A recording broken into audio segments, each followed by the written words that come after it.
Ei, meus amores, chega mais comigo aqui. Vamos lá? Hoje é dia de estudar. Eu sou Maíra, professora de língua portuguesa. Estamos aqui no canal Juazeiro Cidade Educadora Aula em Rede. Então hoje, peço licença aqui, vou guardar. Por enquanto, é extremamente importante que a gente esteja com a nossa máscara. Então, vou guardar aqui, vamos lá? Ok. Hoje, como competência, nós vamos estar relacionando a gramática, o texto, o sentido no uso da pontuação do texto teatral dramático. E como habilidades, vocês irão compreender de que modo a pontuação contribui para a construção do sentido do texto. Vocês irão também identificar a função na leitura e usar adequadamente na escrita parênteses, travessão e dois pontos. Em diálogos diretos. Vamos lá? Então, qual é o conteúdo de hoje? A pontuação no texto teatral dramático, né? Então, quais são essas pontuações? Parênteses, travessão e dois pontos. Mas antes da gente estar aprofundando sobre o texto dramático, que é a mesma coisa de texto teatral, vamos lá, ó, na antiguidade, relembrar um pouquinho da onde vem esse conceito de teatro. Vem lá da Grécia. Olha lá, observem o teatro lá da Grécia. Bom, vamos aqui. Hoje nós vamos estar retomando um pouquinho do que já foi estudado pela professora sobre a temática texto dramático ou, para outros, texto teatral. Então, como é a estrutura? Nós vamos trabalhar em cima da estrutura, da escrita, da produção, do texto, levando em consideração as pontuações necessárias e essenciais para a construção do texto. Então, a estrutura textual do texto dramático é feita de acordo com a finalidade desse gênero. Qual a finalidade? Encenação. Então, a finalidade do texto dramático é a encenação. O texto teatral dramático, ele, por ser dramático, ele vem de drama, certo? Mas não é o drama de chorar não, viu, gente? É o drama de ação, de ação. Então, o texto é escrito para ser representado. E o texto dramático, ele é organizado em cenas e atos, ok? Eu trouxe aqui para vocês dois exemplos, né, de textos, né, mas gêneros diferentes, mas um foi transformado em gênero, né, em gênero textual. E aí nós percebemos que enquanto um é um conto, o outro é um texto dramático, tá bom? Um texto teatral. Então percebam que o primeiro diz: era uma vez um rei que vivia no seu castelo. Ele tinha um problema, seria sua filha, mentia muito. Todos os dias ela inventava uma mentira e todos caíam nela. Certo dia, a princesa acordou e chamou a criada. Julieta, vem cá, estou com bexigas. Preciso de um xarope. A criada, assustada e com medo de apanhar bexigas, correu dali a chamar o rei. Observe a estrutura desse texto. Agora, vejam o outro, certo? Eu não vou fazer a leitura, eu quero só que vocês observem. Basicamente é o mesmo texto, mas olha como a estrutura está organizada, de forma diferente. Nós vemos lá ato, né, e vemos também a presença de cenas. E percebemos também que existem alguns nomes próprios, né, alguns substantivos que antecedem a estrutura desse texto, e também nós percebemos alguns diálogos. Vamos ver aqui. No contexto, vamos contextualizar. De acordo com os textos, responda as questões a seguir, né? O que os textos têm de semelhantes? A temática. A temática é semelhante dos dois textos. E o que tem de diferentes? Né? Diferente é a estrutura. Enquanto um está construído de uma forma, o outro texto, você percebe o início com nomes e também, na sua sequência, alguns diálogos. E também a fala do narrador. Então, criou-se um narrador e diálogos com personagens. Já imaginaram que bagunça seria um texto sem os sinais de pontuação? Tá? É outra coisa que a gente vai perceber dentro desses textos, né? O texto dramático, ele vai vir com muitos sinais de pontuações que são característicos dele mesmo, né? Deles mesmos. Vamos lá. Continuando ainda sobre o texto dramático, nós percebemos que ele é subdividido. Então, o texto dramático, a escrita dele, né?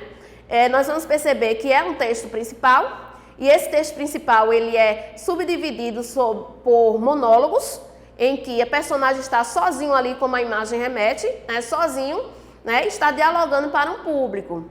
Também é preciso ter diálogos, e aí os personagens dialogam entre si, dentro da cena, dentro dos atos, dentro da encenação. E vamos encontrar também apartes, né? Apartes é quando, principalmente dentro do monólogo, ele começa a conversar com o público, né? Ou seja, esses diálogos, além de ser entre eles, participantes ali, eles começam a dialogar com o público que está ao redor, né? Já o texto secundário, percebam que existe o cenário, existe também o figurino e vamos encontrar também as rubricas, né? O que são rubricas, professora? Né? O que são? Pronto, vou dizer agora para vocês. Dentro do texto, nós vamos ver aqui, vocês vão encontrar alguns parênteses, sinais de pontuação, parênteses, que vão indicar gestos e movimentos. Isso dá uma ação ao texto. Estamos falando do texto escrito, tá? Então, texto principal, que apresenta a fala das personagens, que podem ser monólogos, que já falei para vocês, diálogos à partes também, e o secundário, cenário, figura e rubrica, tá? E percebam que é destinado aos leitores e atores. Então, vamos aos sinais de pontuação. Sinais de pontuação são recursos gráficos, tá? Próprios da linguagem escrita. Estamos falando de escrita. Embora eu não consiga reproduzir toda a riqueza melódica da linguagem oral, eles estruturam, né? E podem ser classificados em dois grupos.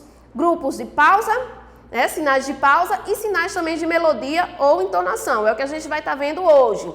Observem, os sinais de pontuação com relação à pausa, nós vamos encontrar ponto, vírgula e ponto e vírgula, tá bom? Eles vão marcar a pausa. A finalidade é marcar a pausa dentro do texto dramático.